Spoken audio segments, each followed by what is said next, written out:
ইসরায়েলকে লক্ষ্য করে আবারও ব্যালিস্টিক ক্ষেপণাস্ত্র নিক্ষেপ করেছে ইরান। সর্বশেষ এই হামলাটি এর আগের আক্রমণের প্রায় ৪ ঘণ্টা পর সংঘটিত হয়। শনিবার বাংলাদেশ সময় রাত প্রায় ১৫:৩০টার দিকে ক্ষেপণাস্ত্র ছোড়া হয়। ইরানের আইআরজিসি জানিয়েছে, ইসরায়েলের উপর দিয়ে ক্লাস্টার ওয়ারহেড দিয়ে ২৭তম ক্ষেপণাস্ত্র উৎক্ষেপণ করা হয়েছে, যা ইতিমধ্যে ইসরায়েলের উপর বৃষ্টির মতো ঝরছে। তবে নতুন এই হামলায় ঠিক কতটি ক্ষেপণাস্ত্র ব্যবহার করা হয়েছে তা এখনও নিশ্চিতভাবে জানা যায়নি। এদিকে ইরানের পাশাপাশি একই সময়ে লেবানন থেকেও ইসরায়েলের রকেট হামলা চালানো হয়েছে বলে খবর দিয়েছে RT সংবাদ মাধ্যম।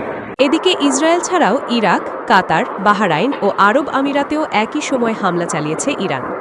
আমিরাতের প্রতিরক্ষা মন্ত্রণালয় জানায়, রাত প্রায় ১২টায় তাদের আকাশ প্রতিরক্ষা ব্যবস্থা ইরান থেকে আসা মিসাইল ও ড্রোনগুলো প্রতিহত করার চেষ্টা করেছে।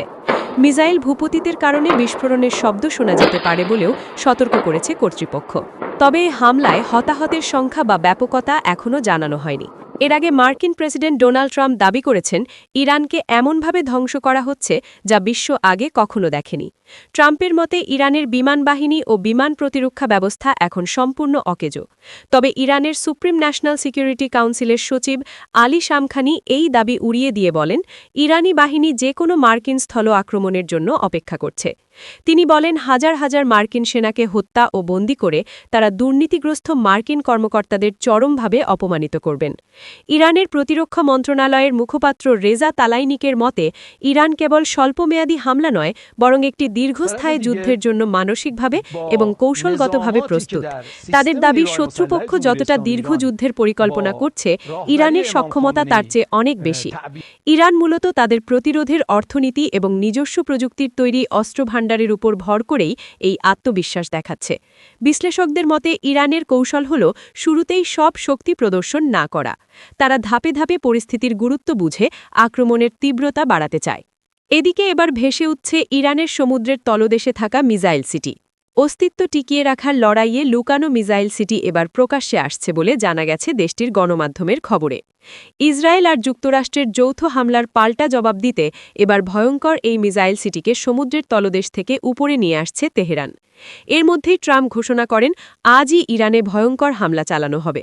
মার্কিন প্রেসিডেন্টের ভাষ্য অনুযায়ী ইতিহাসের অন্যতম সেরা ভয়াবহ হামলা হতে যাচ্ছে ইরানে। তার এই ঘোষণার পরপরই আলোচনায় এসেছে ইরানের সমুদ্র তলদেশে থাকা মিসাইল সিটির প্রকাশ্যে আসার বিষয়টি। সমর বিশেষজ্ঞদের মতে, ইরান যদি শেষ আঘাত করার সিদ্ধান্ত নেয়, তবে পরবর্তী যুদ্ধ হবে মাত্র কয়েক ঘণ্টার। কারণ মিসাইল সিটির মতো প্ল্যাটফর্ম ব্যবহার করে ইরান প্রথমেই ব্যাপক মিসাইল ছুটতে সক্ষম। অন্যদিকে ইসরায়েল তা প্রতিহত করতে গিয়ে স্টক কমিয়ে ফেললে চূড়ান্ত আঘাত শুরু করবে ইরান। পারস্য উপসাগরে ছড়িয়ে ছিটিয়ে থাকা ইরানের শতাধিক মিসাইল সিটি টানেলে ২০০০ কেজি পর্যন্ত ওয়ারহেডধারী সেজিল ও খাইবার সেকান ব্যালিস্টিক মিসাইল, ১৬৫০ কিলোমিটার পাল্লার পাবে ক্রুজ মিসাইল ও স্বচালিত স্পিড বোট রাখা আছে। ৫ মিনিটের কম সময়ে একটি ঘাঁটি থেকেই ৩০০-র বেশি ক্ষেপণাস্ত্র ছোড়া সম্ভব, যা ইসরায়েলের অ্যারো ৩, ডেভিড স্লিং ও থার্ড প্রতিরক্ষা স্তরকে কঠিন পরীক্ষায় ফেলতে পারে। একটি মাঝারি মানের মিসাইল সিটি থেকে ১০ মিনিটে ৩৫০ থেকে ৪০০টি মিসাইল ছোড়া যায়। এর মধ্যে ৬৫% ব্যালিস্টিক, ৩৫% ক্রুজ মিসাইল।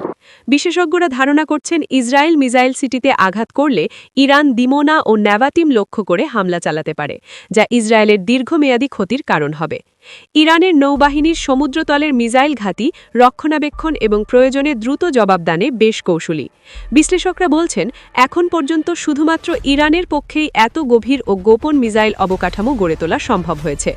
এই মিসাইল সিটি প্রকল্পের মূল উদ্দেশ্য ইসরায়েলের প্রতিরক্ষা দুর্গ ভেদ করা। হাইপারসনিক প্রযুক্তির পাশাপাশি লো অবজারভেবল ক্রুজ মিসাইল ব্যবহার করে ইরান ইসরায়েলে হামলা করতে চায়।